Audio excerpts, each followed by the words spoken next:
The war between United States, Israel and Iran has entered its most intense phase yet, raising fears of a global energy shock. On Tuesday, Washington and Tel Aviv launched the heaviest airstrikes since the conflict began on February 28, targeting Iran's military and strategic infrastructure. At the same time, Iran has threatened to disrupt global oil flows through the Strait of Hormuz, one of the world's most critical energy corridors. Hi, I'm Saurav Kumar and here are the latest developments. The United States and Israel carried out massive strikes across Iran on Tuesday. US Defense Secretary Pete Hegseth said that it is the largest wave of attacks yet, involving the most fighters, bombers, and precision strikes. Residents in Tehran described the bombardment as the worst night of the war, with explosions heard across several parts of the capital.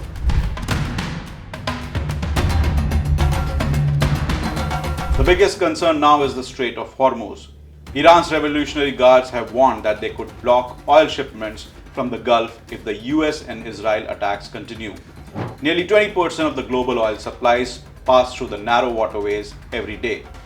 The US military says it has already destroyed 16 Iranian mine-laying vessels near the strait to prevent disruption of shipping. President Trump has warned that any attempt to block oil flows would trigger even stronger US military response.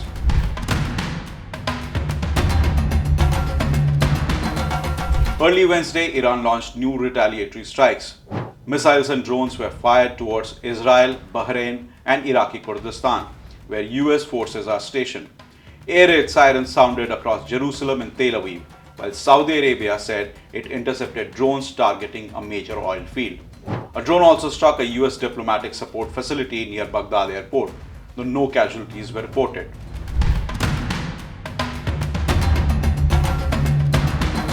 The conflict has now spread across Israel, Lebanon, Iraq, and Gulf region. The war is now rattling global energy markets. The International Energy Agency is considering the largest emergency oil reserve release in its history to stabilize prices. Saudi Aramco CEO Amin Nasser has warned that prolonged disruption in the Gulf could have catastrophic consequences for the global oil markets. Shipping through the Strait of Hormuz has slowed sharply, forcing producers to search for alternative route. The United States also began easing some restriction on Russian oil exports in an attempt to stabilize supply.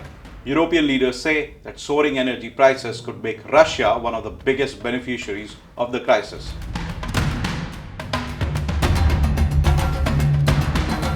In India, the government has moved to protect household fuel supplies.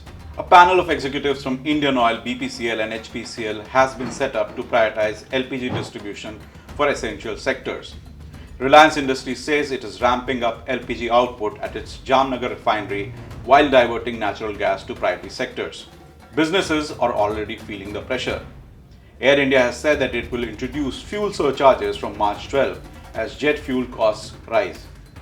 Restaurants across several cities say commercial LPG shortages are forcing shorter hours and limited menus.